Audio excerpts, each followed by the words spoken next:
pues entonces vamos a dar comienzo al examen. Muchas gracias, profesor. Vamos a dar comienzo y ya llegará nuestro otro señor después. Entonces, si gusta empezar.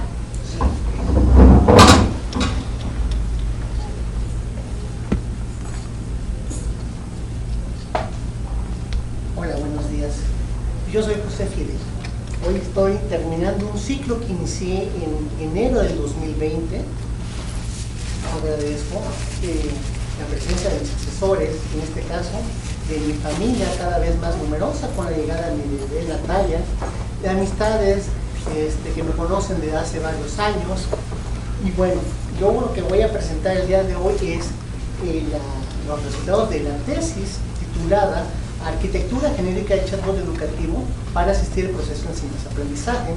Mis asesores son la doctora Sonia Guadalupe Mendoza Chapa y el doctor José Guadalupe Rodríguez García. Este es el contenido de la presentación. Vamos a iniciar con una introducción, continuamos con la motivación, después mencionaremos el planteamiento del problema, continuamos con el objetivo general y específicos. En esta parte vamos a hacer un poquito rápido para concentrarnos la mayor parte del tiempo en nuestros resultados, que como pueden apreciar son bastantes, con un trabajo un poquito extenso. Después continuamos con las conclusiones de trabajo futuro y después mencionar las publicaciones. Los chatbots, ¿qué son los chatbots? Los chatbots son programas que interactúan con los seres humanos en lenguaje natural. A estos chatbots también se les suele conocer como asistentes digitales, interfaces conversacionales, sistemas de software conversacional, chatterbots o bots. ¿Y cómo funcionan estos chatbots? Principalmente funcionan buscando palabras clave, frases y ejemplos que han sido introducidos en una base de conocimiento.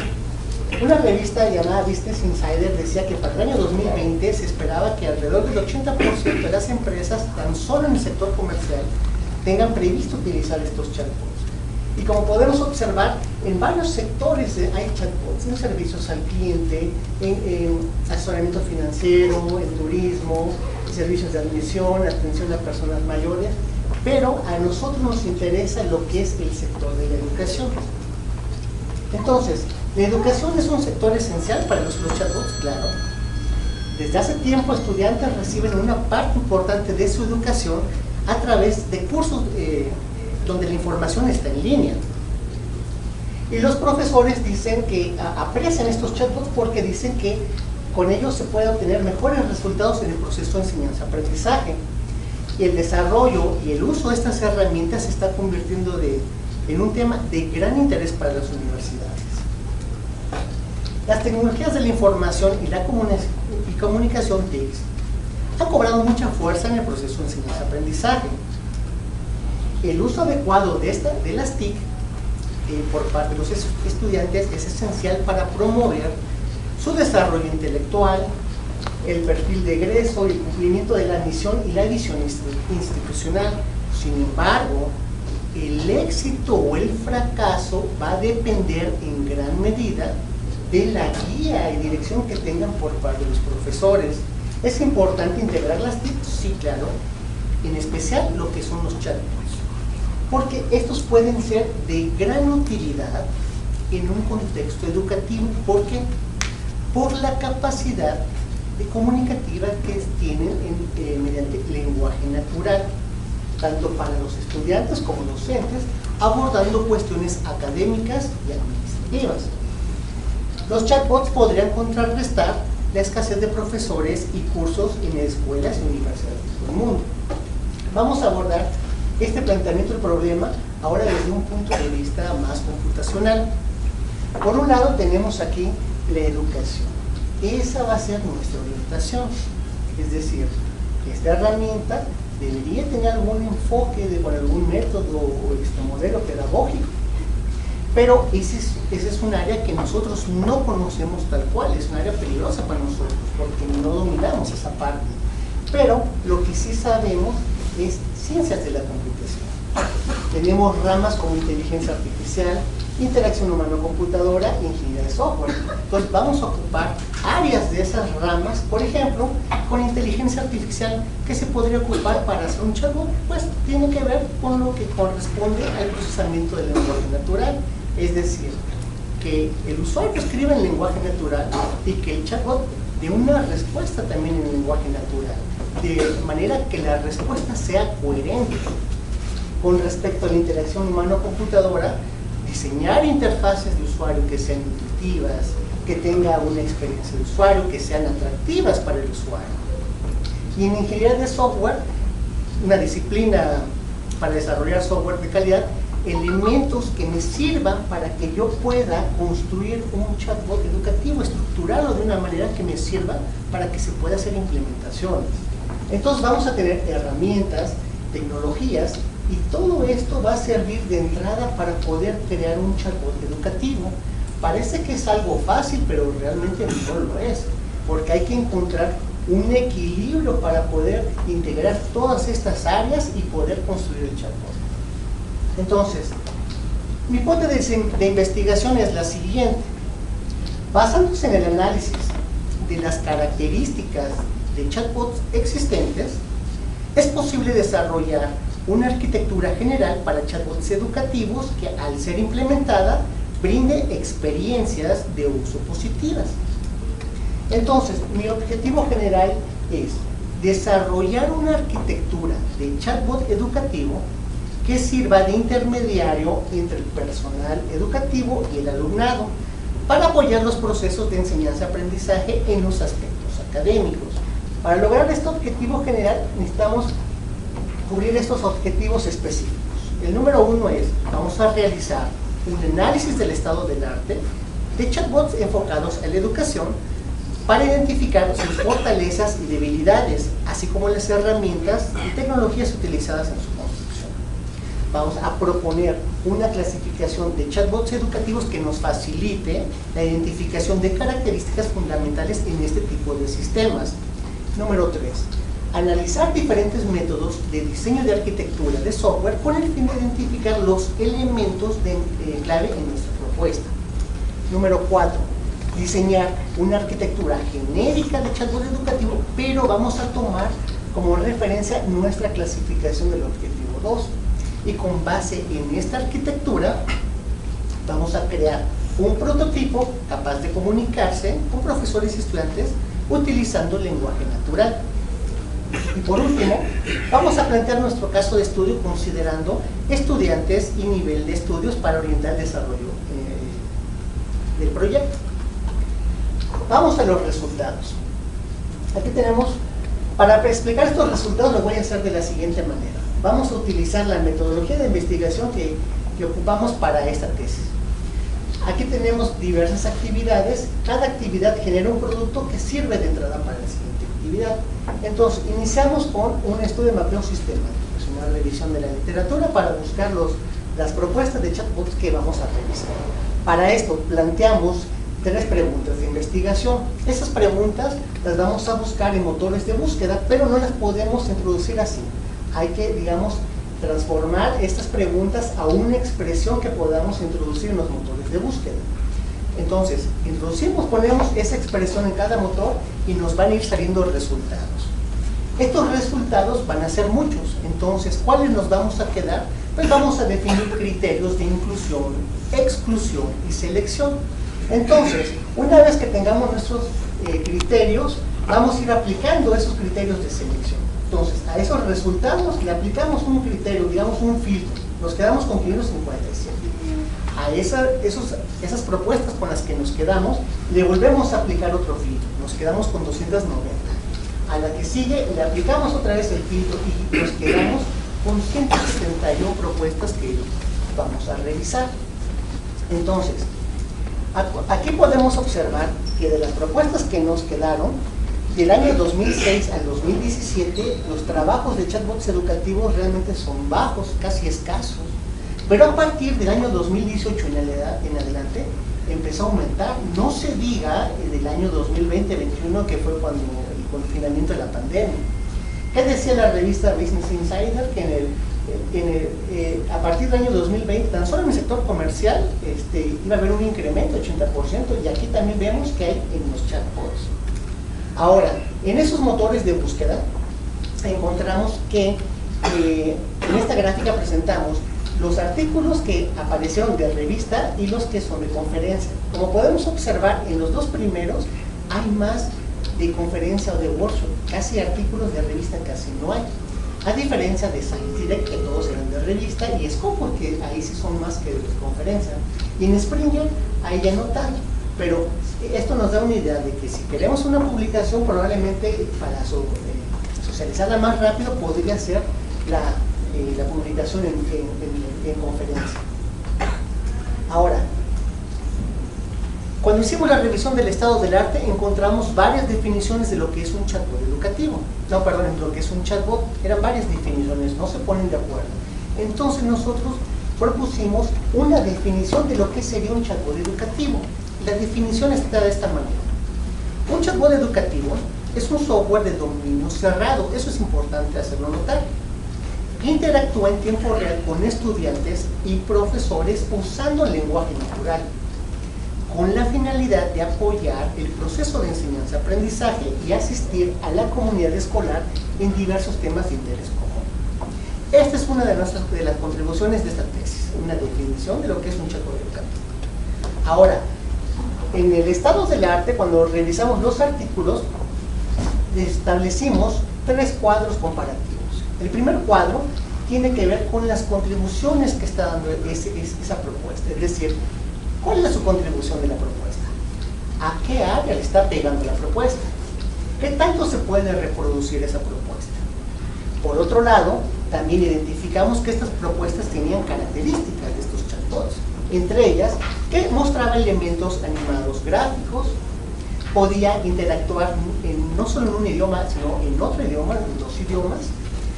¿Cómo era el mecanismo de interacción de estas propuestas? Interactuaban por texto, por voz, por ambos. Si ese desarrollo era nuevo o era de un trabajo previo, o si el chatbot era como que un componente de un sistema un poco más grande. Y por último tenemos el cuadro comparativo de los aspectos técnicos. Ahí observamos qué mecanismo de inteligencia artificial utilizaron, qué arquitectura ocuparon, usaron bases de datos, bases de conocimientos, y qué herramientas se utilizaron para esa implementación, tanto para la parte web como la parte móvil. Cuando revisamos ese estado del arte, empezamos a notar que había cierta tendencia en los chatbots educativos. Una de ellas era que estaban como orientados a servicios escolares, y entonces observamos que tenían todas estas características. Es decir, estos chatbots daban información como que de la historia de la institución, el plan de estudios, la misión-visión, daban el calendario de las actividades escolares que había a lo largo del semestre, del ciclo escolar, también de los horarios, toda la carga de horarios que se planeaba, preguntas frecuentes como que a qué horas abre la biblioteca o estas instalaciones, cómo llevo a la escuela en transporte público y cómo hacer algún procedimiento, tramitar un certificado, tramitar una beca, la credencial de estudiante. Pero también había otros que estaban más orientados a la educación en línea, donde estos chatbots eran pensados como para cursos masivos, ¿sí? En especial de algún idioma. También había chatbots que estaban pensados para integrarlos como un plugin a una plataforma de estas que usan en el aprendizaje en línea, como las de Moodle, y había software que hacían para escuelas privadas en las cuales ponían chatbots. Pero la que más características empezamos a notar es la que tiene que ver con orientado estudiante-profesor. Como podemos observar, son muchas características. Estos chatbots permitían hacer evaluaciones, desde entregar tareas, prácticas, ensayos, exámenes, daban retroalimentación al estudiante. Los profesores ponían, quiero saber cómo va este estudiante, y le generaba el reporte, va entrando a clases, lleva estas materias, lleva estas tareas. En las materias, el estudiante quería saber cuál era el objetivo de la materia, el temario, cómo iba a hablar el profesor. para cuando tenían sesiones de laboratorio, el chatbot ayudaba a cómo conectarse a la red Wi-Fi, o cómo conectar el equipo para la sesión de laboratorio. En las tutorías, el estudiante es como que no pasé matemáticas 1, debería escribir a matemáticas 2, que el chatbot no, porque mate 2 se veo de 1, no, sí, mate 1 es álgebra y el otro es geometría, no hay problema. Preguntas y respuestas ya específicas de un tema concreto de alguna asignatura, y el chatbot podía canalizar para cuando el estudiante presentara algún tipo de problema a raíz del confinamiento de la pandemia. Entonces, este es otra contribución de nuestro trabajo, y de esta la llegamos a publicar. Ahora, no significa que todos los chatbots que presentamos tuvieran todas las características, tenían una o dos, o me acuerdo que había una hasta 3, pero no tenía todas. Ahora, en esta revisión del estado del arte, notamos todo el abanico de líneas de investigación que se podía hacer. Pero nosotros decíamos, no, es que seguramente hay más. Y aquí estamos proponiendo todas estas líneas de investigación solo para hacer investigación en chatbots educativos. Hay mucho trabajo que se puede hacer aquí. Continuamos con la actividad del diseño de la arquitectura. Aquí tenemos nuestra arquitectura de 3 niveles. Esta arquitectura es para ver dónde está cada elemento, ¿sí? Tenemos un nivel cliente, un nivel aplicación y un nivel servicios. ¿Cómo es la interacción en esta arquitectura? Del lado del cliente, el usuario manda un mensaje de texto de voz por medio de un navegador web o una plataforma de mensajería. En el servidor, el chatbot va a recibir ese mensaje y va a empezar a hacer las operaciones necesarias para dar una respuesta. En estas operaciones puede incluir que haga peticiones a un agente del chatbot que esté en la nube, y a partir de ahí hacer peticiones para obtener información de la base de datos o información de la base de conocimientos, y después este chatbot va a dar esa respuesta al usuario. Entonces, esta es una arquitectura de 3 niveles para ver cómo está distribuido, dónde está cada elemento, y ahorita vamos a ver cómo es la arquitectura de este chatbot que está en el servidor, ¿sí? Entonces, la siguiente arquitectura que mostramos es una arquitectura de capas. Tenemos 6 capas, ¿sí? Vamos a explicar cada una de ellas. Empecemos con la capa de presentación. En la capa de presentación vamos a tener estos componentes. Un componente que es para una página web, un componente para una plataforma de mensajería, y un componente interfaz de usuario para que, independientemente de cómo accedieron al chatbot, se muestre la interfaz. Ya no importa si fue por una página web o una plataforma de mensajería. Abajo tenemos la capa de negocio. Entonces, la capa superior, en este caso de la capa de presentación, va a consumir funcionalidad que está definida en la capa de negocio. Entonces, la capa inferior, en este caso el negocio, va a ofrecer esa funcionalidad a la capa superior, y así le vamos a hacer con las demás capas. Entonces, la capa de negocio va a recibir las peticiones del usuario. Aquí vamos a tener un componente para el acceso del usuario, independientemente si es un estudiante o es un profesor. Y vamos a tener un componente para dar formato a esos mensajes, porque vamos a tratar de evitar palabras violentas o de odio que se pueden ver ahí. Esta capa que sigue, la capa de orientación, es la que le da el toque educativo a nuestra arquitectura, ¿sí? Como sale esta capa, nosotros hicimos una clasificación. Entonces va a tener 2 componentes: servicios escolares y estudiante profesor. Estos componentes van a tener esas características que tenía la clasificación. Como les había dicho, no tiene que tener todas, porque esta arquitectura es flexible, porque dadas las necesidades que se presenten, se va a implementar alguna que otra característica, pero esta es la que se encarga de darle el toque, digamos, educativo a nuestra arquitectura. arquitectura, es la orientación. Abajo tenemos lo que es la capa de servicios, con un componente que es el que va a hacer la conectividad con el chatbot que va a estar en la nube. Y para eso necesitamos un componente servicio acceso de datos, porque como vamos a estar comunicándonos con APIs, se necesita, eso luego se hace por HTTP y necesita los mensajes llevar un cierto formato para establecer esa comunicación. Y un componente más que tenga funcionalidad que complemente a este componente, o para el caso cuando estas versiones de las APIs cambian, y a los 6 meses ya cambió la manera de acceder y hay una nueva versión, ya no se accede de la misma forma.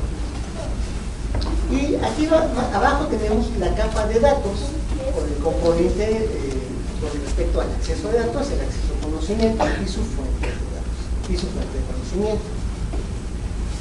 De manera transversal, vamos a tener una capa de utilidad para manejar lo que es la comunicación y la seguridad de otras capas. Entonces, esta es la arquitectura de capas del chatbot. Ahora, vamos a hacer una implementación utilizando esta arquitectura. Elegimos el nivel educativo del IELTS. ¿Qué tipo de chatbot vamos a implementar? Bueno, pues un chatbot lo pusimos InvestBot y va a ser del tipo servicios escolares. ¿Por qué servicios escolares? En el IELTS los estudiantes, varios de los estudiantes que entran es porque fueron rechazados de otras opciones y para no perder el ciclo escolar se inscriben a estas escuelas. Y ellos desconocen cómo es el proyecto educativo. Por ejemplo, en ese lugar no hay calificación numérica en las materias, ¿se cubre o no cubre? Y entender eso para ellos es bastante complicado, además de que luego desconocen qué servicios, si pueden aplicar servicios médicos, servicios de becas, o cómo son los procedimientos para obtener un certificado. Entonces, vamos a utilizar, la herramienta es una página web. Para lo que corresponde al front-end vamos a usar Angular y TypeScript. Para lo que corresponde al back-end, Node.js. Para el mecanismo de inteligencia artificial que vamos a ocupar va a ser Dialogflow, y para la cuestión de la identificación de datos, Firebase. Aquí tenemos una interfaz de cómo se ve ese chatbot. La primera interacción que hay con ese chatbot es que él se presenta y le pregunta el nombre al usuario. A partir de ahí empieza la interacción. Pero si notamos, hay colores que tiene para cuando el chatbot da una respuesta o habla y escribe. Y hay otro tipo de color para resaltar cuando el usuario está escribiendo. Pero también hay unas como tarjetas que ya tienen texto enriquecido, ya sea con negritas, con iconos, con viñetas o proporcionando ligas, cuando el usuario se le da una respuesta ya concreta. Entonces, aquí le pregunta en lenguaje natural el usuario, se informa sobre el seguro médico, el chatbot va a mostrar esa información que le está solicitando el usuario. Vamos a ver otras capturas, igual. En lenguaje natural le dice el usuario, háblame de la historia de James. El chatbot le cuenta la historia, hasta le da una liga, y empieza el chatbot a tratar de generar cierta empatía con el usuario. Porque el chatbot le escribe y le dice, interesante cómo surgió el James, ¿no? Y a partir de ahí el usuario pues, le va a poner que sí o no. Como que si, este chatbot como que si le estuviéramos dando una personalidad. Nuevamente escribe en lenguaje natural, da su respuesta el chatbot, ya con otro formato para hacerle notar, oye, esta es información importante para ti. Y no importa si no escribe de manera correcta, siguiendo reglas gramaticales y ortográficas, el chatbot va a entender y va a dar una respuesta. Aquí tenemos otras capturas, igual, en lenguaje natural el usuario escribe y el chatbot da una respuesta. Entonces, así es como se ve la interfaz de InvestBot de servicios escolares. Ahora, vamos a ver el caso de estudio. ¿Sí? Bueno, nosotros planteamos una guía de aplicación para llevar este caso de estudio. Estábamos viendo a qué población va dirigida las pruebas. En este caso fueron estudiantes del plantel Álvaro Obregón 2, Vasco de Química. El espacio adecuado ahí, a pesar de que había laboratorio, se eligió que fuera en un cubículo de profesor, y el equipo que se utilizó fue una laptop y se le puso un monitor, porque en la laptop se reflejaba la luz y no se podía ver bien, y el monitor no tenía ese problema. Se le dieron cuestionarios, formularios a los participantes para que una vez que terminaran de hacer las pruebas con el chatbot, llenaran un cuestionario. Teníamos que tener ya un prototipo ya funcionando, ya no podía tener errores y que se iba a utilizar. Y se les iba a dar instrucciones y tareas de lo que ellos tenían que hacer los usuarios con el chatbot. Y en aspectos logísticos, considerar como que si son estudiantes, van a toman clases, a qué horas van a hacer las pruebas para que no interfiera con su carga académica escolar. Entonces, ¿cuál era la tarea que tenían que hacer los estudiantes? Tenían que familiarizarse con la historia de los planteles que están disponibles, el plan de estudios, el seguro médico y las becas que pueden solicitar. Todo en lenguaje natural. En ningún momento se le explicó al estudiante, mira, así se utiliza un chatbot. Simplemente el estudiante iniciaba sesión y empezaba la interacción. Los estudiantes escribían e iban obteniendo una respuesta. Fueron 10 mujeres, 10 hombres, la mayoría eran de primer semestre, con diferentes turnos, matutino, despertino. Las edades iban de 14 a 24, 25 años, me parece. Y cuando ellos empezaban a hacer la prueba, yo tomaba el tiempo ahí para registrar cuánto se tardaban, y cuando ellos terminaran esas pruebas, decían, bueno, ya acabé, y procedíamos a que llenaran un cuestionario. En este caso, un cuestionario atractivo para medir lo de la experiencia del usuario, lo del usuario. Aquí omitimos los nombres para cuestión de privacidad, y aquí anotábamos el tiempo que se tardaba el estudiante en hacer esa prueba que les acabamos. Entonces, los estudiantes llenaban este cuestionario, y una vez que concluimos con los 20, nos metíamos a la página de TrackDiff, ahí creamos un proyecto y poníamos esa información en la página. Una de las ventajas de ocupar a TrackDiff es que nos genera de manera muy simple unas gráficas que son bastante útiles para nosotros. Aquí tenemos la primera tecla. Tenemos lo que es la calidad pragmática y la calidad técnica. Y tenemos varios cuadrantes. Entonces, podemos observar que aquí hay un cuadrado azul. ¿Sí? Ese es nuestro producto. Ese es el chatbot.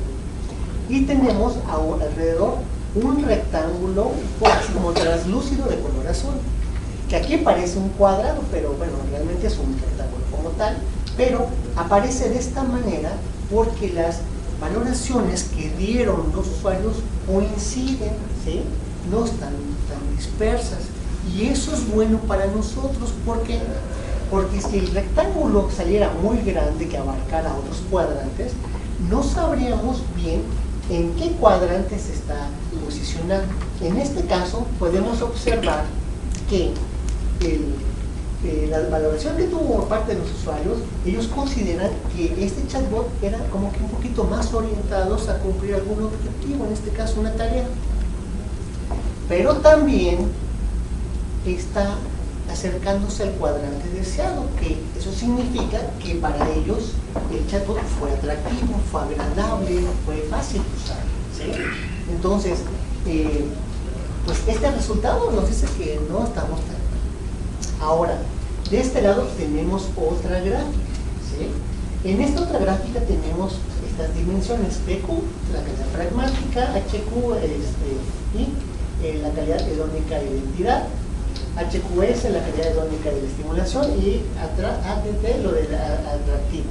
Entonces, lo que podemos observar en esta gráfica es que todos los valores de las dimensiones están en los valores positivos, lo cual eso es bastante bueno, ¿sí?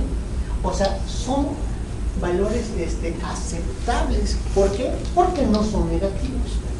Claro que estos resultados tienen un margen de mejora. No podemos decir que bueno, fue lo máximo, no. ¿Cuándo podríamos decir que fue bastante bueno? Si estos valores salieran todos lo más cercano a 3, que es como lo ideal, pero bueno, es un prototipo que estamos llevando a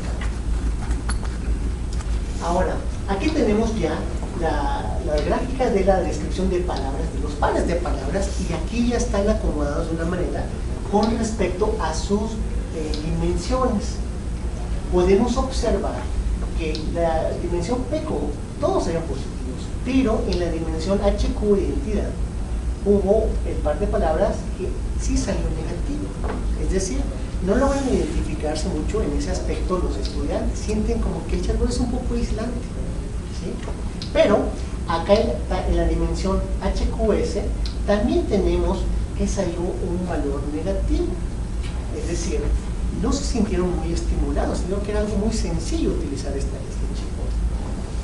Y con lo atractivo del chatbot que les llama la atención, que les produce placer, ven, todos salieron positivos. Entonces, estos resultados no van nada mal.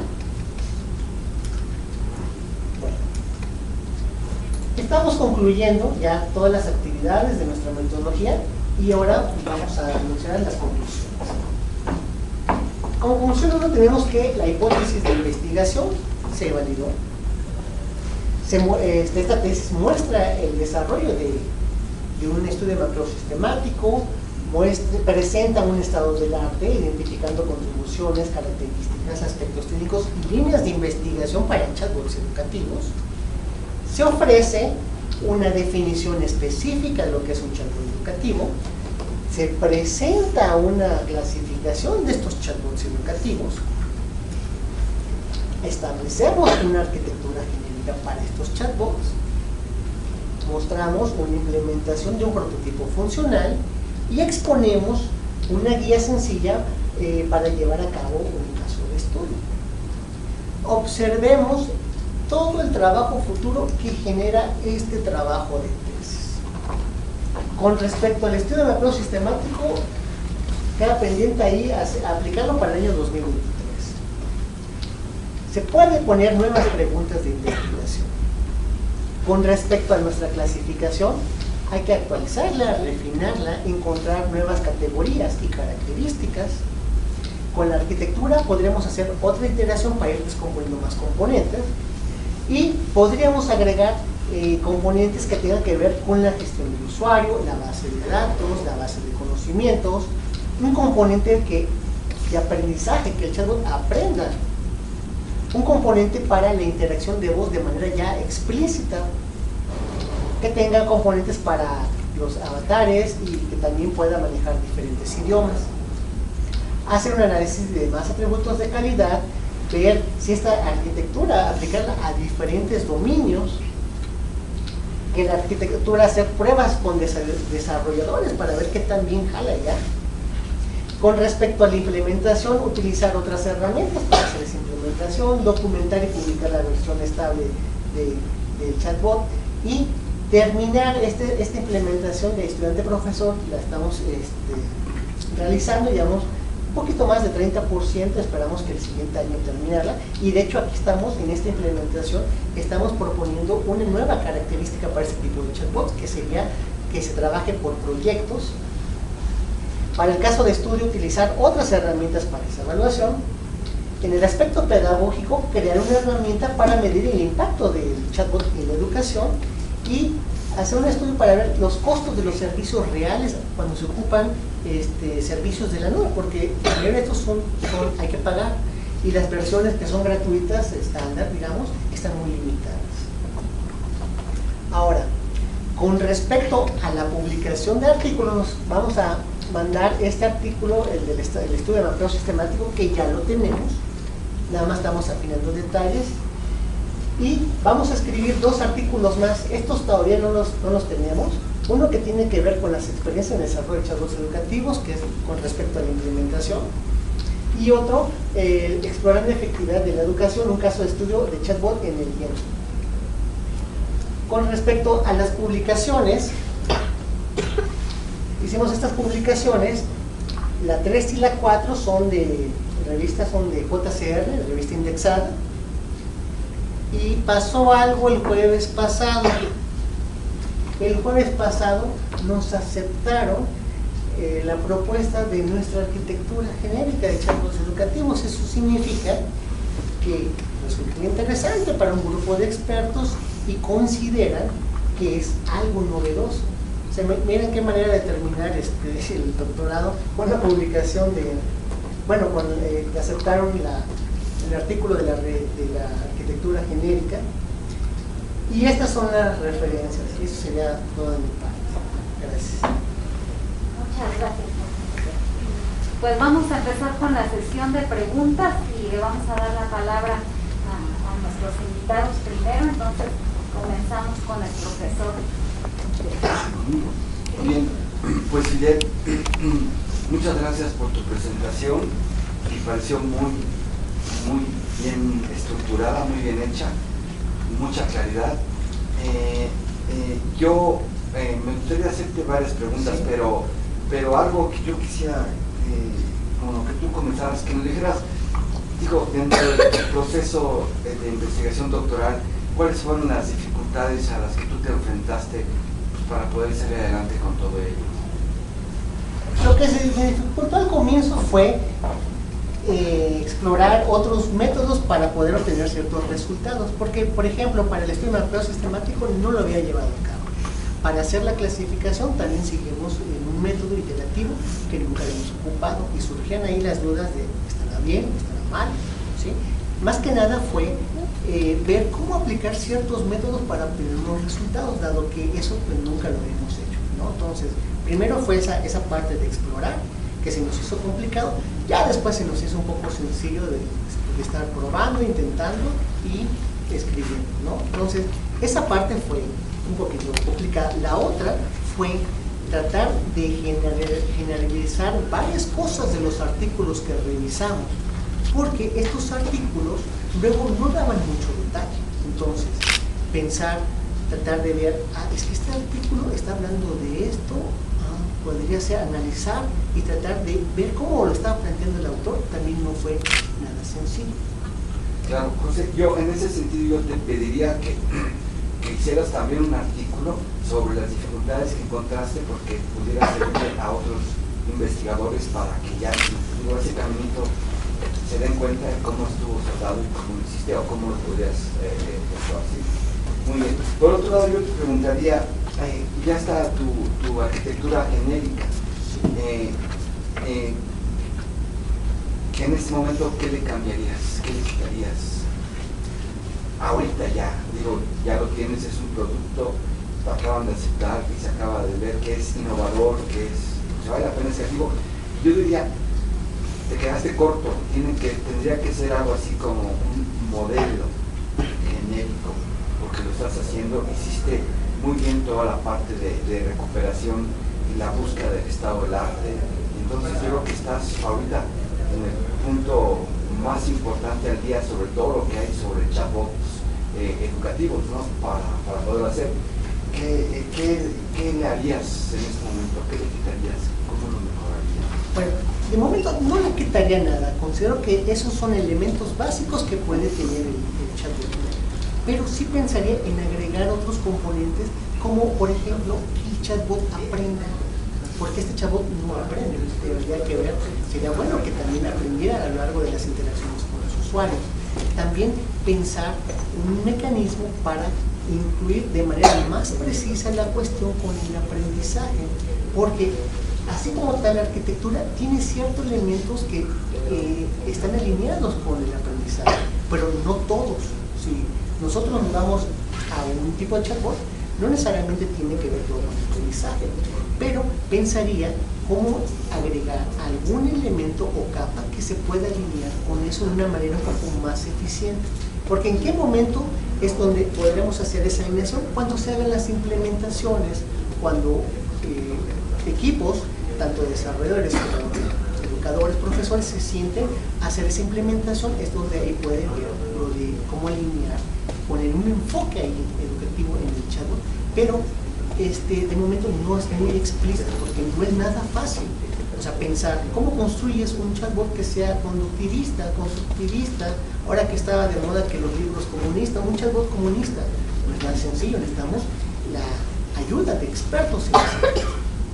Sí, y aquí la parte yo creo que hacia adelante de lo que tú estás proponiendo ya sería pues introducir técnicas de inteligencia artificial que te pudieran permitir hacerlo más justo todavía desde el punto de vista de cómo aprender para dar respuestas pues más parecidas a lo que sería una respuesta de un ser humano, ¿no? Pero yo te diría, no tengas miedo, es un muy buen trabajo, manéjalo como un un modelo y genérico, que es lo más importante, que puede ser generalizable, y tú ya hiciste una experiencia muy importante. ¿Podrías seguir trabajando en la posibilidad de recuperar cierta información para el momento que lo quieras hacer más fuerte, y meterle técnicas de inteligencia artificial, pues pudiera ser mucho más pues yo te felicito, y por mi parte es todo. Muchas gracias, doctora. Bueno, ahora vamos a darle la palabra a nuestros invitados externos, el doctor Luis Sánchez. Gracias, Josefina, por tu presentación. ¿Por qué Attractive? ¿Por qué utilizaste este cuestionario? ¿Por qué no otro? ¿Qué ventajas le diste? ¿Por qué? Bueno, había otras maneras de abordar la cuestión del caso de estudio. Sin embargo, algo que nos llamó la atención de Attractive es que era bastante sencillo. No requería meterse a mucha profundidad para conocer ciertos aspectos de la experiencia del usuario de cómo lo maneja. Entonces, como observamos, era muy simple. Nosotros le damos un cuestionario, el estudiante en la página, nosotros después en la página de Attractive poníamos esa información y de manera muy sencilla nos generaba las gráficas que nos ayudan a apreciar si realmente este producto era, digamos, agradable, era fácil de usar.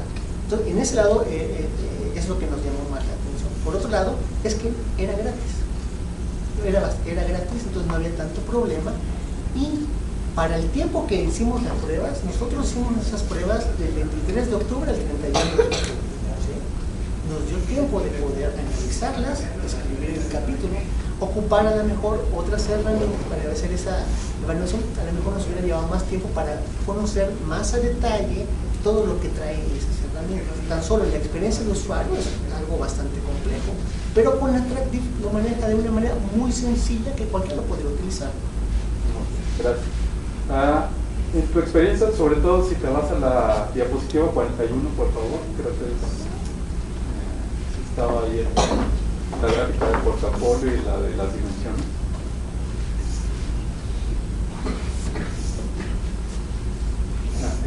La anterior, justo ahí. Hay esta teoría que dice que los menores de edad, sobre todo los niños acercándose a una edad, digamos, de 12 años, quizá menos, es más importante los productos de software, la calidad pragmática, perdón, la calidad hedónica, es mucho más importante para ellos esta estimulación que resolver una tarea en específico, ¿no? Para los adultos cambia, es todo lo contrario, es más importante la calidad pragmática, es más importante resolver la tarea, ¿no? Y yo creo que aquí se ve más o menos ese comportamiento por cómo está, bueno, quizás no está entre esas edades tu población, ¿no? Dijiste entre 15 a 25 años, 14. Pues tienes menores de edad y adultos, ¿no? Entonces probablemente sí tiene un impacto donde tuviste una calidad pragmática buena, te faltó la hedónica para que sea deseado, quizá para los menores de edad, ¿no? Pero bueno, eso es bueno porque se sigue viendo ese comportamiento de estas teorías, ¿no? De cómo se compone la calidad hedónica y pragmática según las edades. Ahora, respecto a eso, ¿tú cómo viste en tus usuarios las interacciones que tuvieron con el chatbot? Es decir, en cuanto al diseño de la interacción, tu chatbot es solamente texto. ¿Crees que le haya faltado más elementos de multimedia? Introducir más widgets hubiera sido más benéfico para aumentar esa calidad hedónica. ¿Tú cómo viste o se sintieron muy a gusto solamente interactuando con texto? Sí, observé varios comportamientos ahí con los usuarios. Algunos lo hicieron rápido pensando de que yo ya cumplí, ya busqué lo que era un plan de estudio y ya, ¿no? Lo hacía muy rápido, la historia ya, no se detenían tanto tiempo a revisarlo, pero había otros usuarios que sí tomaban su tiempo para revisarlo con detalle, las cosas. Sí notaba cierta digamos, satisfacción, porque varios de ellos no conocían bien toda esa información, a pesar de que se les informa en el plantel, ¿no? Les mencionan eso, pero no conocían a detalle esa información. Me sorprendió que uno de los estudiantes quisiera saber más del seguro médico y tramitarlo ya en ese momento. No tenía idea de que tenía ese derecho. Por lo general, la percepción que de ellos fue buena, a pesar de que había texto con los elementos de los iconos y presentar ese texto con un formato enriquecido, fue bastante útil para mejorar esa experiencia. También da cierta personalidad al chatbot para generar empatía. Hubo caso de estudiantes que después empezaron a agradecerle al chatbot por la información, hasta le ponían, muchas gracias. Eso me llamó mucho la atención, me sorprendió. Yo les decía al final que si un día se revelan las máquinas, ellos se van a salvar por ser amables con ellas, ¿no? Eso me llamó la atención. Poner elementos multimedia y que lleven a otras páginas, observé que puede ser no tan bueno, porque había ocasiones en que como que titubeaban, como me regreso a la página, ¿no? A donde estaba en interacción. Entonces, habría que analizar bien qué sí amerita que lo lleven a otros sitios para que no distraiga esa atención y se concentre más en Y ya por último, tú debes estar muy familiarizado con ELIZA o ELIZA, como quieras decirle, uno de los pioneros en chatbots allá por los 60, 64, 67, 66. Bueno, el profesor Joseph Weizenbaum justamente tuvo una etapa de reflexión después de lanzar ELIZA, ¿no? A todo pasado. Le sorprendió mucho cómo justamente lo que dicen, ¿no? Los usuarios tienden a antropomorfizar esta clase de sistemas, y qué impacto puede tener esto. De hecho, 10 años después, si no mal recuerdo, en el 77, 78, el profesor lanzó un libro que se llama Computer Power and Human Reason. Ahí explora justamente esto que más de 40 años después sigue estando relevante, ¿no? Grandes investigadores como Martínez Otamidis, Ben Schneiderman y otros más han dicho cómo la inteligencia artificial tiene un gran impacto para los avances en el desarrollo de la interacción humano-computadora, ¿no? Entonces, pues, basado en tu experiencia ya con todos los estudios que has visto, con tus pruebas con los usuarios, ¿cómo crees que esta clase de chatbots educativos impacte en el mediano, quizá en el largo plazo, al sistema educativo? No es fácil ver eso, primero porque el autor de ELIZA, ¿cuándo hizo su chatbot? En el 66. 60 años después, una idea que él, digamos, al ser el pionero en proponer unos chatbots, está cobrando mucha fuerza. Ahorita está muy de moda los chatbots. O sea, tuvieron que pasar 60 años. También lo que observo es de que ese autor no era, digamos, computólogo, era psicólogo. Entonces, él se animó a proponer algo que a lo mejor no era totalmente de su rama, pero que hoy en día, digamos, se hace millonario otras personas, no son los psicólogos los que se hacen millonarios, ¿no?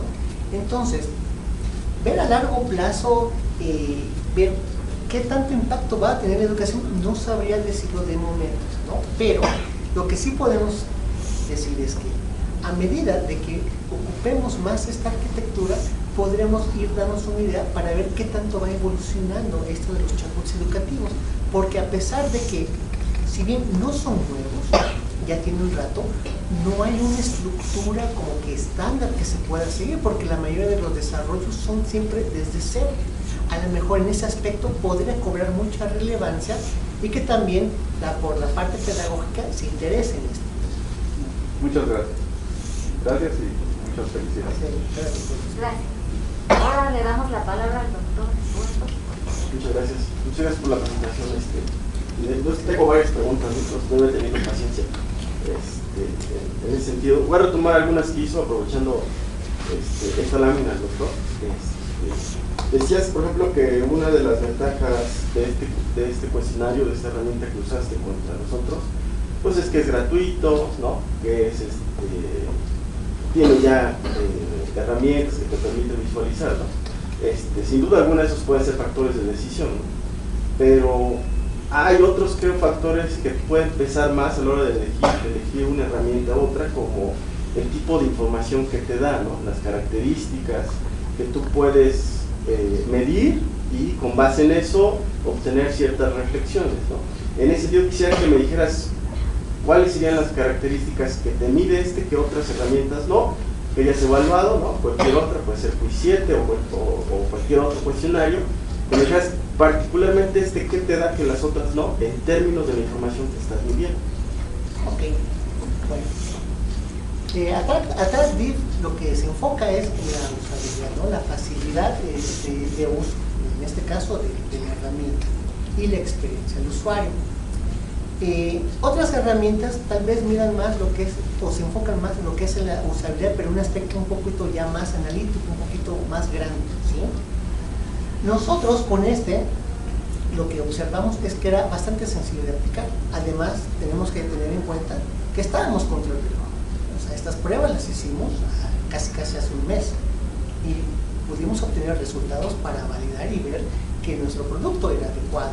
Entonces, no es sencillo elegir, digamos, con qué tipo de herramienta hacer estas validaciones, pero en este caso nosotros teníamos el factor del tiempo, lo cual, pues, dado la premura, pues quedó bien esta herramienta para ver qué tan agradable, si al usuario le parecía placentero usar ese producto y ver qué tan fácil era para ellos usarlo. Entonces, esta herramienta no está nada mal. Para un trabajo futuro, sí, revisarlo con otras herramientas y hacer un análisis un poquito más detallado, dado que la extensión de este trabajo, como vimos, era bastante grande, ¿sí? Muchos resultados para un periodo de tiempo que ya, digamos, estaba muy corto. Ok, aquí lo que le agregaste fue el factor tiempo, ¿no? De decisión. Sí. Pero con respecto a las características, pues a lo mejor habría que hacer énfasis en algunas particularidades como estas dimensiones o esos puntos que tienes ahí de PQ, HQ, ¿no? Sí. No sé si las otras lo tengan así definido en ese sentido, ¿no? Yo te diría que si me baso en otro cuestionario como Quiz 7, pues no está en el sentido pensado estrictamente como experiencia de usuario, ¿no? Entonces sería un factor decisivo de por qué seleccionar uno u otro, ¿no? Entonces, y así podríamos enumerarlo. Entonces, aquí el énfasis yo creo que en tu caso podría ser esos dimensiones o esos dominios que se están evaluando que los otros no tienen, ¿no? Como tal. Y bueno, un plus en realidad pues es las gráficas, los resultados que te da. Los otros también tienen herramientas, pero esta cuestión que es bastante buena. Entonces hay que dimensionar las características, ¿no? Darle el peso específico a estas características que tienen. Factor tiempo puede ser decisivo, sí, pero si igual te hubiera dado tiempo con el otro, es bastante sencillo. Lo mismo haces con uno con otro, ¿no? La herramienta esta te aporta mucha información. Y cosas que también, retomando la misma pregunta del doctor, que me quedó ahí oscuro, y nada más porque no se me olvide, con base en esta información, una de las cosas que uno más valora cuando se hace un estudio, una evaluación, ¿no? De este tipo, con base en un estudio de laboratorio, de campo, que no me queda muy claro ahorita si fue un estudio de laboratorio de campo que hiciste, ahorita me lo dirás, es la retroalimentación de los usuarios y lo que tú puedes mejorar, ¿no?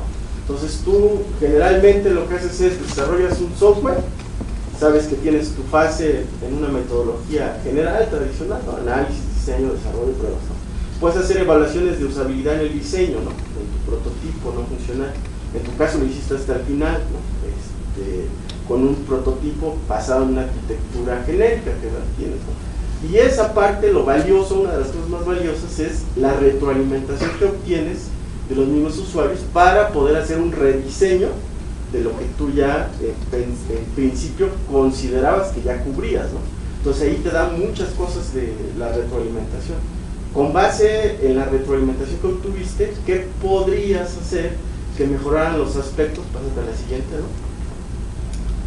Que ahí salieron negativos, ¿no? Es obvio que hay que hacer algo ahí, ¿no? Pero ¿qué de la retroalimentación se puede hacer para mejorar esa parte. Es, digamos, lo valioso también de una prueba de este tipo, ¿no? Bueno, aquí con respecto a lo que es aislante conectivo, los estudiantes al obtener información luego querían saber más información de eso, pero ya un poquito más de detalle. Tal vez para este primer prototipo no se analizó ese aspecto, ¿no? De proporcionar todavía más detalle del que podrían ellos requerir. Entonces habría que analizar bien la información de cómo estructurarla para proveérsela de tal manera, de forma como gradual. Ok, le damos información un poquito general, si este quiere saber más, pues le vamos a dar información a más detalle. Entonces, en ese aspecto podría haber más. Con respecto a de sencillo desafiante, pues la estimulación del chatbot no lo veo tanto como un problema, porque para ellos, tal vez no, ellos al escuchar un chatbot, oye, pues esto es nuevo, esto es novedoso, y empiezan a utilizarlo, pues es bastante sencillo, o sea, la estimulación que me proporcionan no es tan llamativo, pero pues ver qué aspectos, conocer un poquito más acerca de cómo es el ciclo escolar de ellos y qué le llama la atención para que podamos definir esa parte y que lo estimule un poco más y que considere un poco desafiante, aunque esta parte de sencillo desafiante yo no veo tan mal, porque un chatbot nunca se les indicó cómo utilizarlo, ¿sí? Simplemente ellos llegaron y empezaron a escribir y ahí a la larga fueron, en el tiempo fueron aprendiendo cómo manejarlo de manera adecuada. Ok, bueno, ahí no coincido, yo diría que sí es un punto de mejora, ¿no? Y hay que, lo valioso, digo, de la retroalimentación, ningún producto hasta ahorita de software que yo haya conocido o visto, a la primera en las pruebas de usabilidad va a sacar lo óptimo, ¿no? Siempre hay una retro, modificas, aplicas otra vez pruebas para ver que corregiste eso, y entonces ya te vas con un cierto porcentaje de experiencia de usuario, usabilidad muy alto, ¿no? Que en general, pues, bueno, se va a estar midiendo dependiendo las habilidades digitales del usuario, su contexto. Entonces es muy complejo esa parte, ¿no?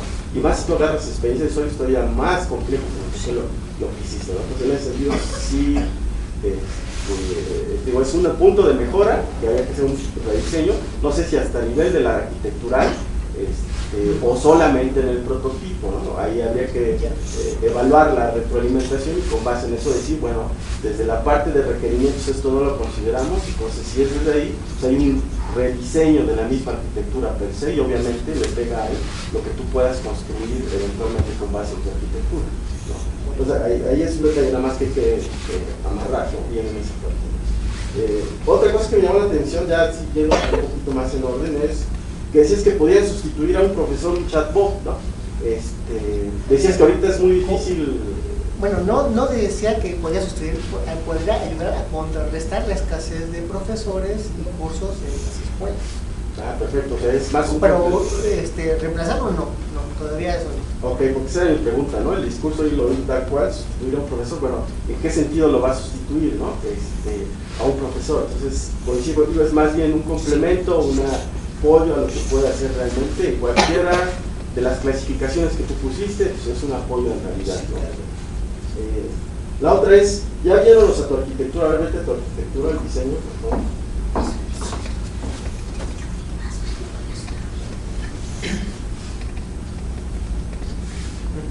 Ahí, por ejemplo, una base fundamental para armar cualquier diseño, pues es el análisis que hagas.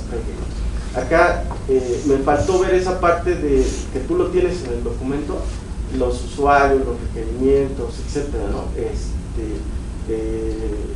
Aquí la cuestión quisiera que ahondaras más en los usuarios, más bien en el proceso de ingeniería de requerimientos que hiciste para poder llegar a este diseño.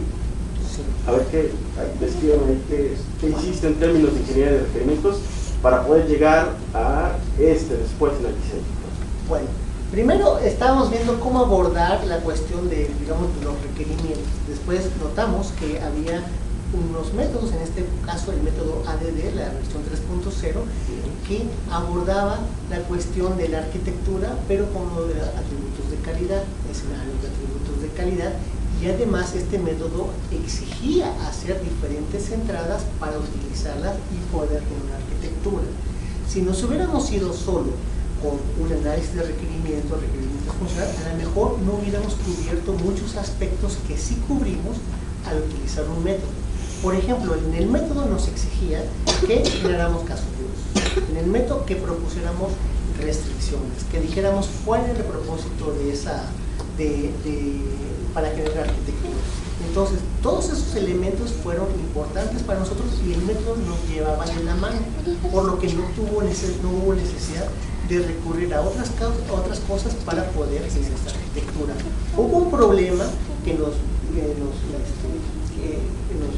encontramos, que era que este tipo de métodos utiliza mucho los stakeholders, los involucrados.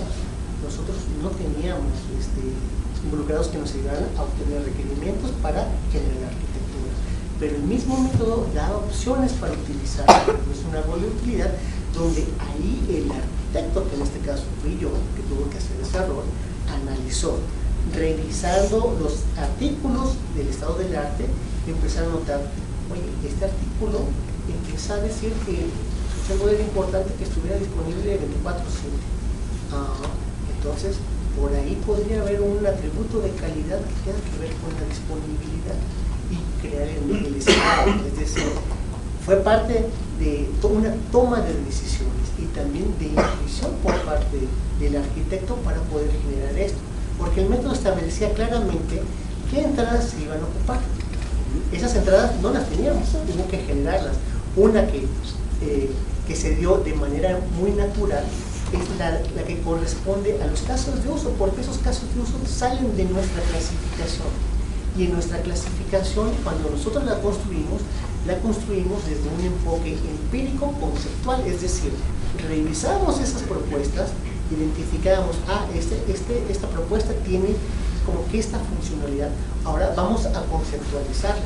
Por lo tanto, se dio de manera natural, pero no era un proceso sencillo, realmente era un proceso un poco complejo, donde aquí influyó mucho la intuición que uno tuvo, además de la toma de decisiones. Toma de decisiones, aquí en esto es prueba y error. Tan así que ahora que se mandó para que lo publicaran, dijeron que estaba bastante bien. Sí, no dudo, ¿no? Aquí la pregunta es, el asunto acá es que sí existe un proceso de ingeniería de requerimientos. Pero la misma metodología que usaste te pide esas entradas, ¿no? Entonces no te dice cómo hacerlas porque esa arquitectura, ese método asume que ya la persona que va a hacerlo lo tiene claro cómo hacerlo, ¿no? Y ahorita lo que me acabaste de describir es precisamente una forma, una técnica de hacer ingeniería de requerimientos. Entonces ahí es donde mi pregunta era, si tienes casos de uso, pues los casos de uso salen de tus requerimientos, ¿no? Entonces una forma es precisamente lo que tú describiste. No tienes stakeholders, no tienes usuarios en específico, bueno, es un punto que hay que subsanar, ¿no? Porque es fuerte no tener usuarios de quien tener retroalimentación. Bueno, la otra forma es irte a estándares, documentación, artículos, libros, etcétera, ¿no? Que te den una idea como lo que tú hiciste, ese proceso de revisión, ¿no? Y ya tú defines, estos son mis usuarios, estos porque aquí los otros hicieron esto, este ejercicio yo también lo voy a hacer, etcétera, ¿no? Entonces ahí lo que yo te pediré es que fueras un poquito más claro en el sentido de los usuarios inmersos que tú identificaste en la mayoría de esos trabajos y cómo al final eso te ayudó para la evaluación, que es la validación de ese requerimiento a través de la arquitectura, ¿no? Usuarios que tú consideraste con base en el ejercicio del análisis que hiciste de los trabajos relacionados. O sea, pero usuarios, digamos, finales que tú considerabas para armar tu arquitectura. O sea, para esta arquitectura, digamos, ¿quién la va a ocupar? Sí, o sea, tu arquitectura genera un prototipo, tu prototipo lo van a ocupar. ¿Te centraste en qué usuarios específicamente? Bueno, como tal, no me centré en usuarios, como les digo, fue más que nada de analizar, verlo desde un punto de vista así abstracto, más allá, para poder generar, digamos, las entradas que se requerían. Pero si usted me dice, a ver, dime en concreto qué usuario podría ser útil para crear esas entradas. Pues los que tengan interés en este caso de herramienta, ¿no? Habría usuarios que tengan que ver, digamos que profesores, educadores, ellos podrían ayudarnos mucho para poder generar también la arquitectura. Pero, le digo, hay métodos como por ejemplo el de QAWD, tener atributos de calidad, que se hacen sesiones en las cuales se invita a cierto tipo de involucrados para poder generar esa especificación de requerimiento. Solo que de este lado no nos fuimos con QAWD. Eso hubiera sido una opción si tuviéramos esos stakeholders, pero al no tenerlos, mejor recurrimos a un árbol de utilidad donde el arquitecto tuvo un peso muy importante. Ok, ahí el arquitecto tiene la decisión tiene que tomar la decisión de qué usuarios tiene que considerar, ¿no? Entonces a lo mejor esta parte de lo que decía el doctor, de tener rangos de edad un poquito muy fuertes, ¿no? La decisión a lo mejor ahí es que lo hubiera cerrado un poquito para poder atender un nicho específico de educación superior, ¿no? O media superior, o básica, ¿no? O sea, ahí esa es una cuestión desde el análisis que tú estás viendo para cuando lo insertas en el diseño. Entonces, hacia ahí es donde yo te diría que a lo mejor sí podría haber, con base en esa retroalimentación que te digo, un rediseño un poquito para poder decir, bueno, acá hay un ajuste que podríamos hacer, ¿no? Es muy bueno ver que el ajuste no le va a pegar a toda tu arquitectura. Eso es muy bueno de tener una arquitectura en capas, ¿no? Tener componentes, etc. Eso me lleva a esta pregunta que también me saltó ahorita que lo dijiste, así de cajón, ¿no? Hay muchos tipos de enfoques arquitecturales, ¿no? ¿Por qué te fuiste por uno en capas? Bueno, porque nosotros queríamos crear homogeneidad. La arquitectura de capas, una de las ventajas es que promueve ese aspecto, ¿sí? Es decir, además de que le permite ser flexible, ¿sí? Tiene esa flexibilidad para poder elegir ahí los componentes que se pueden ocupar. Entonces, más que nada fue la de capas para estructurar bien la arquitectura, saber cómo estaba compuesta, pensando en que fuera así. Ok, ahí también pues encontramos limitaciones, ¿no? Por ejemplo, tu acceso a usuario dice estudiante y profesor, que fueron los dos usuarios que tú consideraste que son partes de los stakeholders, ¿no? Tienes servicios escolares, estudiante-profesor, la capa de servicios hasta abajo, ¿no? Capa de datos, ¿no? Etcétera, ¿no? Es bastante estudiado en este enfoque que hay un precio a pagar al utilizarlo, ¿no? Sí. Que las capas de abajo se comunican con las capas de arriba, puede ser flexible y tener una interrelación entre capas no subyacentes unas a otras, ¿no?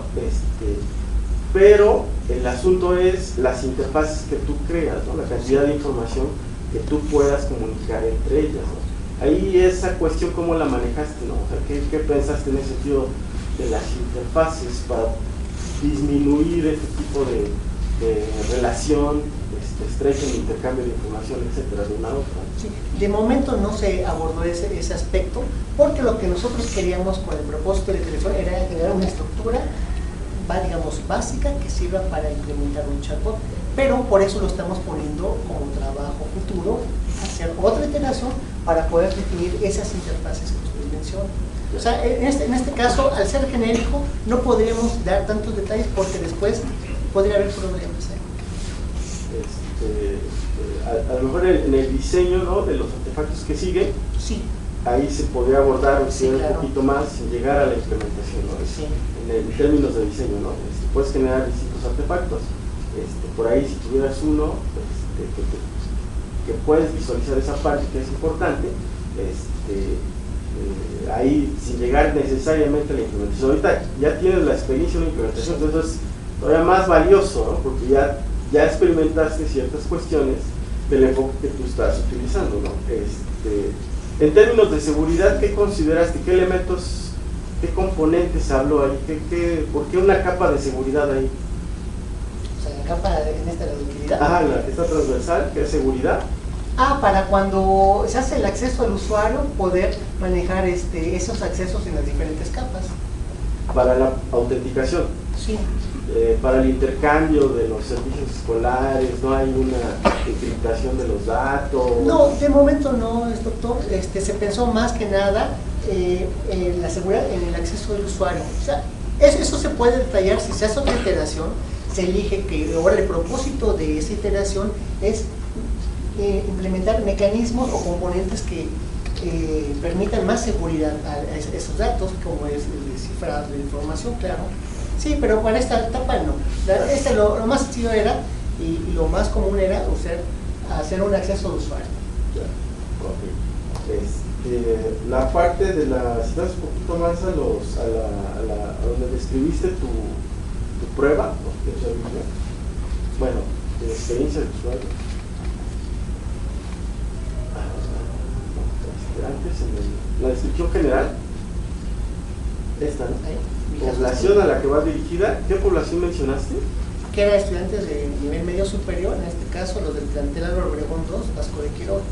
Ya. ¿Es preparatoria? Es una preparatoria, es una educación media superior. Preparatoria. Son preparatorias que están aquí en la Ciudad de México, hay como 28. Ya, ¿cuántos participaron aquí? 20, 10 mujeres, 10 hombres. Okay. Y entonces todos tenían el mismo rango de edad ahí, ¿entre qué rango? Entre 14 a 24 a 25. O sea, pero, una diferencia. Sí. A pesar de que eran todos de preparatoria. No. Bueno, sí son de preparatoria, pero el rango de edad varía. Ya, ok. Sí. Eso me queda muy claro. Okay. Y en la siguiente, en esta, por ejemplo, acá me llama la atención el uso de esta parte de las pruebas que usas con un monitor, ¿no? Las interfaces que tú me presentas son de móviles, ¿no? No, es de página web, las que presenté en la implementación página web, ahí dijimos que iba a ser una página web, y así es como se veía en la página web aquí. Ah, ok. Sí hicimos una implementación móvil, pero no la aplicamos para la cuestión del caso de estudio. Ya, entonces se empezó para... una página web. Pero en un visualizador no que abarcara, no que fuera responsivo con respecto a la pantalla. Sí, no, haga de cuenta, aquí estaba esta es la página web, y aquí estaba un botón que le daban clic y aparecía el chatbot, y ahí es donde ellos interactuaban, en ese espacio pequeño que está, es que no sé si alcanza a ver. Ajá, ya, pensé que era una especie de, que habías compuesto la visualización con base en un móvil, ¿no? No. Para móvil, ¿no? Sí lo hicimos para una plataforma de mensajería Telegram, pero no lo aplicamos. Aquí tenemos unas capturas, si quiere ver cómo se ve. No, sí, ahí, entonces, de este lado, la pantalla que nos ocupa, ¿qué veían ellos? La campaña, aquí, el espacio nada. Que no abarca este espacio, no tenía nada. No, era de cuenta, era como un dashboard, pero sin información relevante, porque no necesitaban saber nada de ahí. Todos ibas a entrar en esta parte donde estaba la interfaz de chatbot. Ya, pues sí, es que en este caso a lo mejor también una extensión valiosa podría ser para móviles. Sí, claro, sí.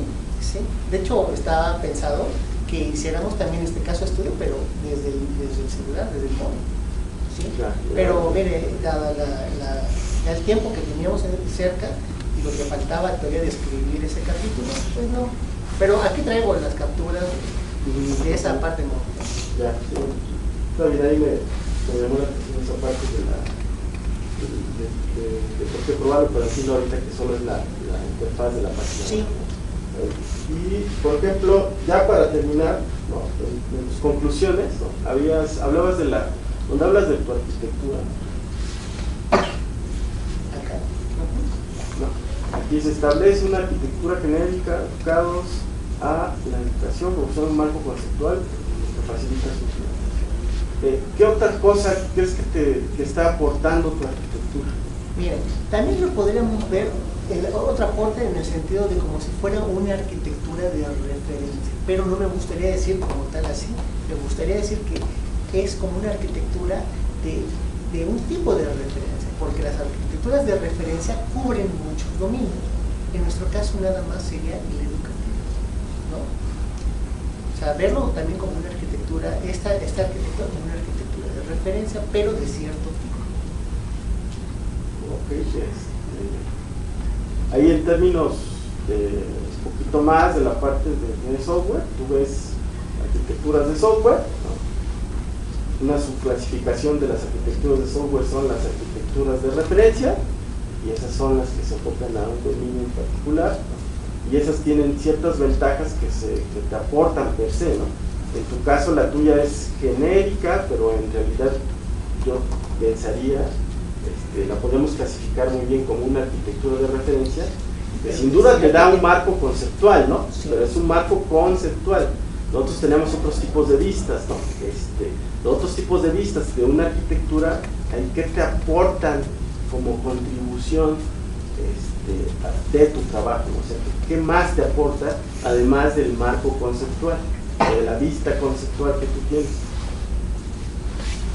No lo entendí muy bien esa parte. O sea, además de lo de la cuestión de la vista, ¿qué más aporta esta arquitectura? Sí, o sea, ya tienes una arquitectura que validaste de algún modo la experiencia del usuario, ¿no?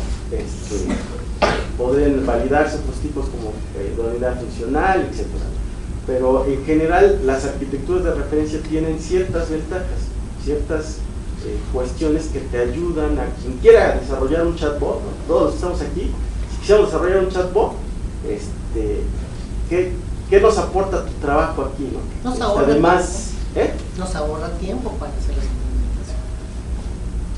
Una buena aportación de una arquitectura genérica o de referencia es que te da un marco de trabajo estandarizado para que tú pudieras de ahí partir, y de ahí, si yo necesito un chatbot pero no un prototipo como que tú hiciste, me voy a Postgres. Bueno, yo tomo tu idea, si lo tienes libre, tu template, ¿no? tu proyecto base, yo lo personalizo a lo que yo quiero, le meto, no me gustó tu interfaz, pues yo le cambio la interfaz, pero la base la tengo, ¿no? Me ahorra tiempo en análisis, me ahorra tiempo de diseño, me ahorra tiempo de implementación.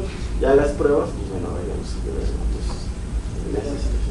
Con eso terminaría. Muchas gracias. Muchas gracias. Ahora le damos la palabra al doctor Chapa. Gracias. Primero una disculpa por llegar tarde, pero tuve un problema fuerte. Mi llegada es muy... Bien, bueno, ya habíamos tenido algunas sesiones anteriormente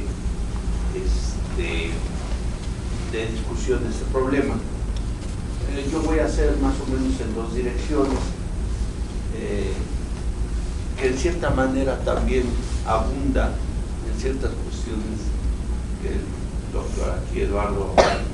La primera es, cuando se empezó el trabajo, se habló de una plataformilla, chatbot, como antecedente servicios escolares. ¿Te acuerdas que quedamos? Sí. Y se habló precisamente de que sí se podía utilizar para eso, porque bueno, en realidad yo soy el que he estado trabajando en este sistema y me interesaba, ¿no? Entonces, la primera objeción que dije es que bueno, que eso iba a tardar porque había una objeción, y que tal vez terminando el proyecto se pudiera empezar, dado de que ya se tenía un marco, digamos, de referencia de arquitectura para hacer eso. Sí. Ahora yo soy un usuario, vamos a suponer, pensando, y en este tipo de chatbots, para ese tipo de problemas. Ahora tengo ese problema y otros similares. En cierta manera también va muy relacionado en estas capas de seguridad, de no nada más la seguridad externa. De hecho, ahora, para poder hacer todas estas transacciones académicos administrativas, bueno, sería muy beneficioso tener un chatbot que fuera resolviendo problemas, sobre todo porque se hizo el análisis de que yo tenía que lo que es no nada más es entrar a un sistema SINAC el que yo tengo como problema, sino que tengo un workflow Y en este workflow se presentan una serie de eventos en el tiempo y tipo de accesos administrativos, bueno, personas académico-administrativas, profesores, alumnos. A mí me gustaría saber precisamente, si vamos a la arquitectura, qué cosas o qué elementos podríamos considerar para poder dar esa aplicación. Estamos en el momento ya ahorita de decir, bueno, pues el caso de estudios no se pudo hacer en ese sentido, pero vamos a utilizarlo ahora a partir de aquí, hacer un desarrollo. A ver, de la arquitectura, si me deja. A ver, me voy a la arquitectura. Aquí la tenemos. Ajá. Estamos viendo lo de la parte de servicios escolares. Sí. O sea, tú piensas que esa es más restrictiva ¿En qué que sentido todo, restrictiva? pero no puede, tal vez es un problema mucho más genérico. Ese sería el problema, porque tienes información, pero tienes una serie de aspectos de transacciones administrativas. Sí. Mi pregunta es, si tienes estudiante, profesor, y ahí faltarían, por ejemplo, administradores, por ejemplo, las secretarias o control escolar, ¿sí? Entonces aquí como que hay dos cosas, ¿sí? O lo enfocamos como un chatbot esencialmente para aspectos enseñanza, aprendizaje o de servicios. Ya. Eso a mí todavía me está conflictuando, ¿sí? Si fuera un chatbot, o sea, una arquitectura o un chatbot de servicios, ajá, entonces la cuestión de enseñanza, aprendizaje la tengo que dejar a un lado, ¿sí? Y esto se complica. Bueno, no se complica, sino que necesariamente sería hacer un tipo, como tú decías, que no podemos generalizar, enfocado principalmente para servicios escolares, con las referencias de que ya nosotros no nada más tenemos servicios escolares puntuales, sino que aparecen, ¿sí?, a través de un tiempo. Y en ese tiempo, las personas que acceden a los sistemas y que el chatbot le tiene que dar respuestas, es desde, por ejemplo, ustedes, ¿no? Desde que hicieron su examen a aspirantes aquí, y luego fueron aceptados, y luego pasaron por una serie de materias, y así se la llevaron. Entonces surgen un montón de preguntas que este chatbot puede dar. Entonces, a mí me gustaría que mejor te centras en eso. Ahorita te hago del otro perfil de la pregunta. Ok. Sí, doctor, mire, cuando empezamos a hacer la revisión del estado del arte, empezamos a notar cierta tendencia para este tipo de chatbot. A lo mejor el nombre nos lleva más a que es algo como lo que hacen en el servicio escolar, así como tal cual, ¿no? Pero el proceso de enseñanza-aprendizaje es de interacción entre el estudiante y el profesor, que no solo va a abordar los aspectos, digamos, concretamente académicos como tal. Todo ese proceso es, digamos, se maneja de manera integral, donde el estudiante tiene que desarrollar habilidades, valores, y varios de estos chatbots salieron no de los, digamos, de servicios escolares como tal, salieron de los profesores que perdían mucho tiempo explicando estos aspectos. Entonces nosotros nos dimos cuenta que estos chatbots eran necesidades que se daban en esa interacción entre el estudiante y el profesor. Por eso consideramos, digamos, que sí lo podíamos incluir aquí. Es decir, en esta arquitectura no necesariamente uno va a ocupar este o este, depende de las necesidades para que se vaya a trabajar. Entonces, como trabajo futuro está, vamos a analizar nuestra clasificación, a lo mejor ahí ya la reagrupamos, dándole un enfoque como usted dice. Pero para esta primera propuesta, esta fue lo que tuvimos, que no es malo, porque salió de la necesidad de los profesores con tal de apoyar ese proceso de enseñanza-aprendizaje y que ellos dedicaron más tiempo a otros aspectos y dejaron a un lado lo que eran las preguntas que todos ellos recibían, ¿no? Entonces, sí. A ver, otra pregunta sería, de la experiencia que tuvimos de desarrollar ciertos cursos a distancia, sobre todo ahora con la pandemia, hay dos cuestiones: la modalidad de que el profesor pueda conectar, ¿no? Y la otra, el repositorio, con una serie de elementos para poder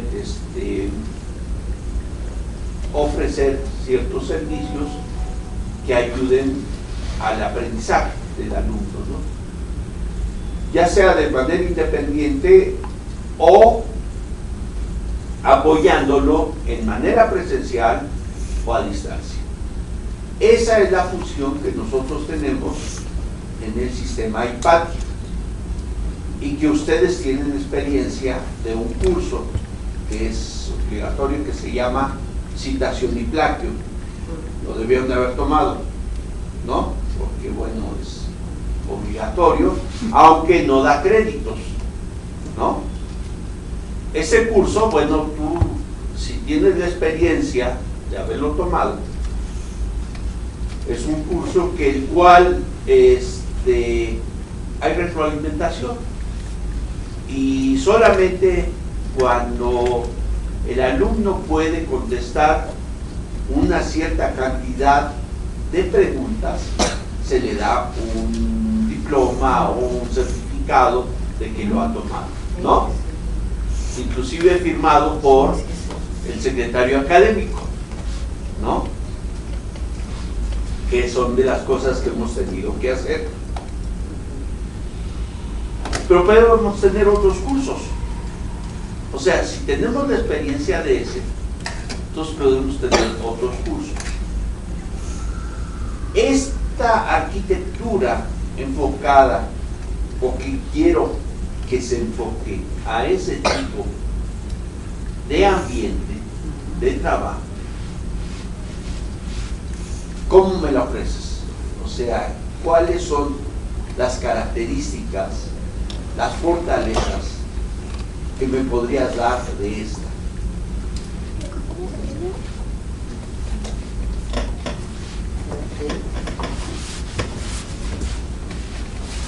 Digamos como si le quisiera vender la idea del producto. Sí, pues es que estás imponiendo eso, ¿no? Estás hablando de una arquitectura tipo. A ver, tal vez lo que no queda claro, y cada una vez lo practicamos, estamos hablando de una arquitectura genérica, ¿no? En ese sentido debe ser reusable en otros contextos para otras cosas, para otras temáticas. Aquí nos enfocamos a servicios escolares y estudiante profesor. De hecho, lo que está implementado es en servicios escolares, nada más, por ahora. El doctor quiere saber si lo quiere usar en otro contexto, para otro tipo de cuestión académica también. ¿Cómo la puede usar? Pues, ¿cómo se la debe saber? ¿Puedo usar tu arquitectura para usarla para Cineca, por ejemplo? O sea, tú lo hiciste para gente de preparatoria, ¿verdad? Sí. ¿No? Ahí está. Y entonces está la plataforma y funciona el chatbot y empiezas. Bueno, ahora yo lo quiero usar para gente en el CIMBESTAF, de posgrado, pero no para cuestiones presenciales, sino quiero usarla para un módulo de educación a distancia, o sea, cursos. Por eso te estoy poniendo, tú conoces citación y plagio. En el momento en que el alumno entró a citación y plagio, tuvo que haber visto problemas, y de hecho nosotros nos enfrentamos muchos a eso.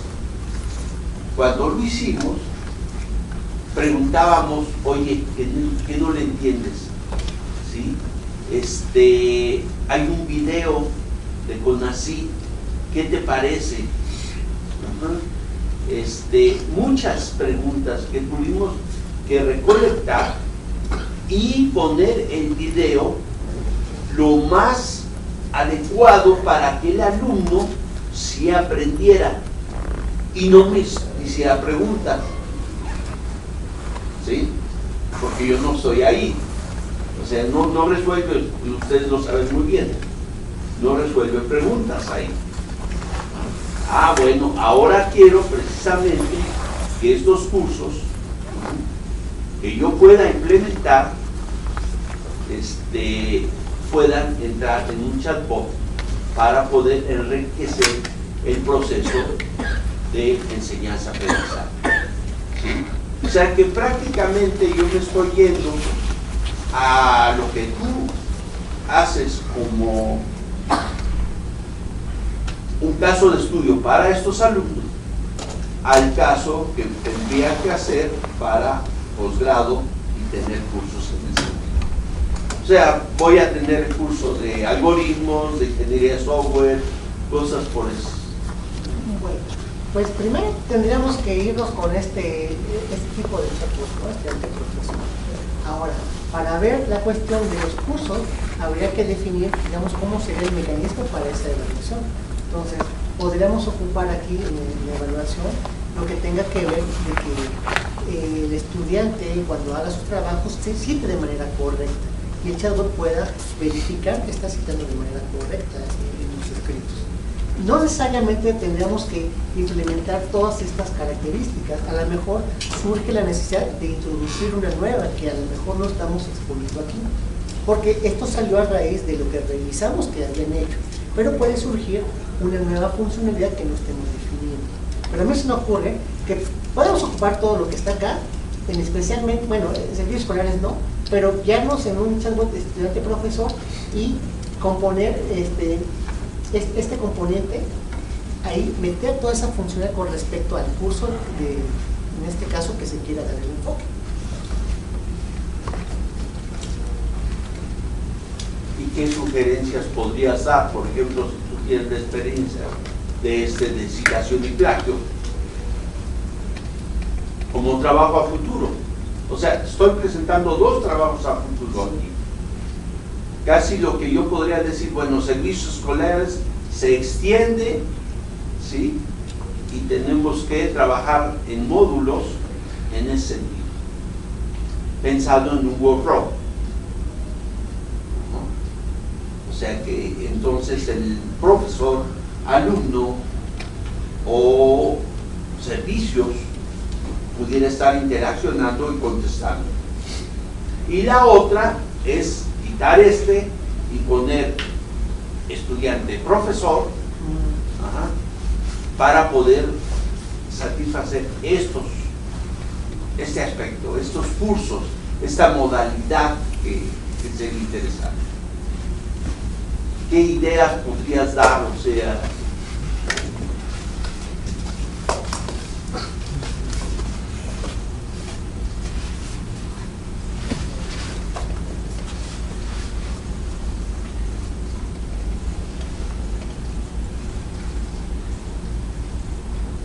por ejemplo, lo que hace ahora la inteligencia artificial es nutrirse precisamente de esta interacción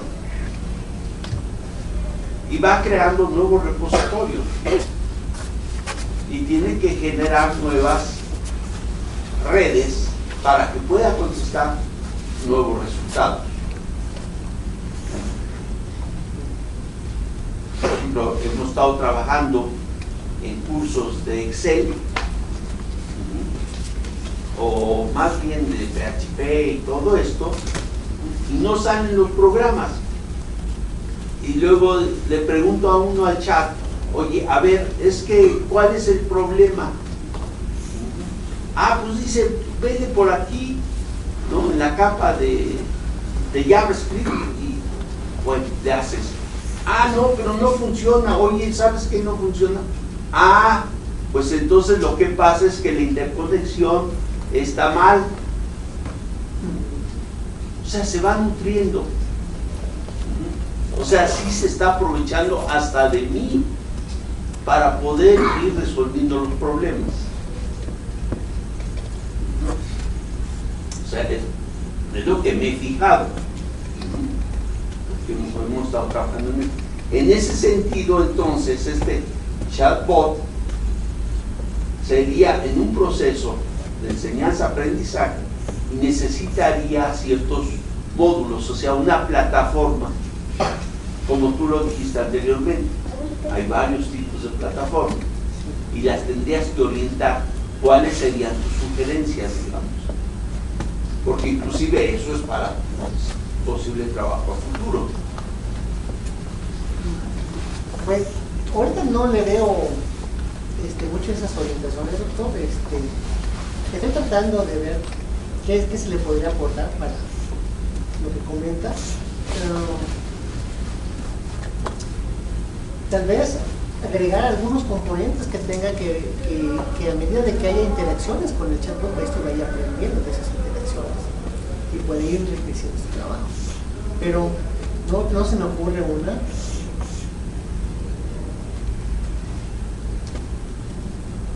No, por ejemplo, todavía no. La semana pasada tuvimos una tesis, un examen de Citlali, en donde se habló de muchas cosas, bueno, ya no sé, pero inclusive se dijo la web semántica, ¿no? Sí. Y ella dio toda una serie de cuestiones de la necesidad, pero también sí, las objeciones en tener un trabajo, las dificultades, pues, que no correspondían a eso. Entonces, por ejemplo, podría ser, si nosotros podemos tener un módulo para web semántica.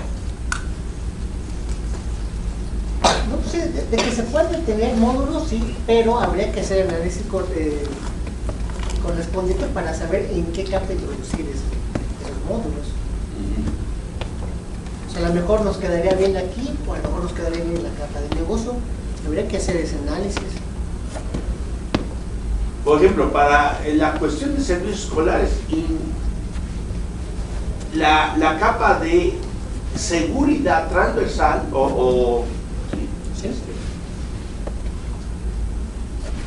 necesita más, o sea, tiene que ser una capa, ¿sí? Horizontal. Porque no nada más va a tener el acceder a autentificar a usuarios, sino va a tener que autentificar ingresos a la base de datos. ¿Sí? Porque si no, fácilmente se me corrompe y bueno, hay muchas cosas, ¿no? Ahí, por ejemplo, esa capa es la blanca, ¿no? Sí, la que Eduardo dijo. Sí, bueno, la capa de utilidad. Bueno, vas a tener que poner una y entonces cambia completamente, bueno, no completamente, ¿no? Sino tiene que entrar una capa para poder resolver ciertas cosas de funcionalidad. Eso es este problema primero. Ahora, segundo, obviamente, necesita otras capas y otros módulos. Por ejemplo, por eso te di la luz de si la web semántica puede servir o qué otras cosas podrían ser. No lo veo ahorita muy claro esa parte. ¿Y qué otras cosas nos podría servir para introducir aquí?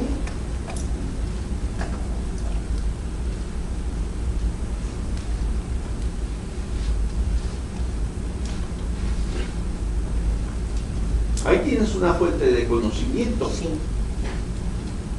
pero eso es muy genérico. Sí. Porque una cosa es tener, bueno, ¿qué podrías tener? ¿Reglas o podrías tener qué cosas? Y resolver qué problemas.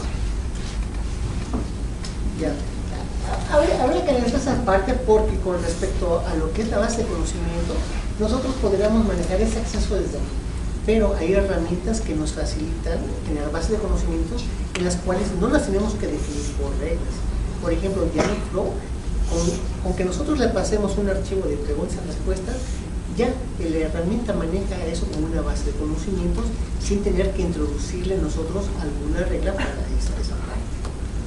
O sea, eso habría que analizarlo porque hay herramientas que facilitan la parte de la base de conocimientos. En esta arquitectura no lo pensamos así, de que haya que definir una regla así tal cual estricta para manejar ese aspecto.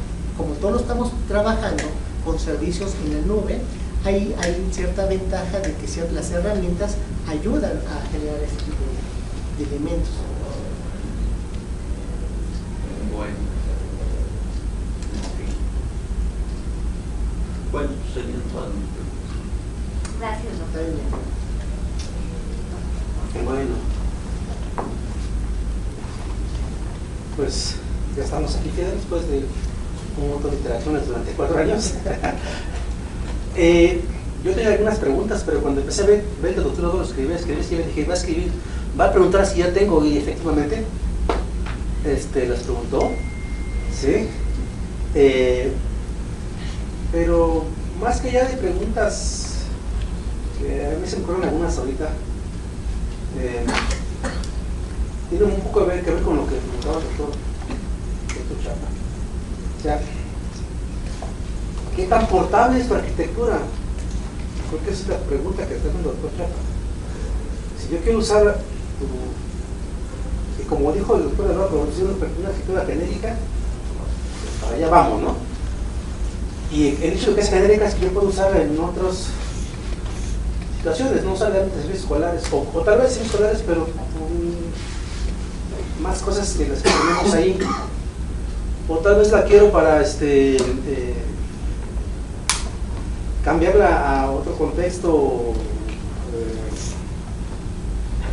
curso en línea. ¿Qué tan portable es esta arquitectura? Bueno, no podemos ver desde este aspecto. Estas capas no hay tanto problema. ¿Cuál es la que le da, digamos, la orientación a la arquitectura? Esta capa de orientación. Habría que cambiar esta capa para ver cuál otra podríamos introducir para esta portabilidad. Ok, y relativo a lo que decía el doctor Chapa, en este módulo de materia yo tendría que ahí mi contenido temático de la materia, Sí. o tendría ahí yo el curso desarrollado del temario, o qué tendría yo. No, haz de cuenta, vamos a ver una materia que de aquí. ¿Cuál es? Entonces, cómputo ubico. Bueno, en esta parte, en este módulo, tendríamos lo que vendría siendo el objetivo, el temario, cómo va a evaluar, qué clases prácticas. ¿Y el desarrollo temático ya del contenido? ¿Cuándo lo tendría? Desarrollo temático de contenido. Sí, todo lo que va a presentar, artículos, temas, ya desarrollo de la clase per se. Ahí mismo vendría. Bueno, ok, y un poquito de lo que está el doctor Chapa. Si yo no quiero meter más inteligencia a la arquitectura, la guía está de moda, ¿no? Ya Sí. no podemos hablar de eso, ¿no? Tenemos una base de conocimiento. Si queremos meter, no sé, tópicos o algún módulo de web semántica o algo así, sistemas basados en el conocimiento o cosas como esas para hacer una arquitectura más moderna, ¿se podría? Sí, claro, pero habría que analizar cómo introducir esa parte. O sea, a simple vista así no lo podemos ver. Habría que hacer el análisis para ver cómo introducir ese elemento. Ok. análisis requiere otra interacción del Sí, volver a esta otra iteración para agregar esos elementos. Así porque como está así, no. El propósito era crear esta estructura así básica que pudiera ser reutilizada. Entonces habría que descomponerlo un poco más. Bueno, ya una última pregunta un poquito más práctica. ¿Esta capa de presentación está basada en algún patrón de desarrollo de sistemas de diseño? No, son capas básicas que pueden encontrar uno en otro tipo de desarrollo.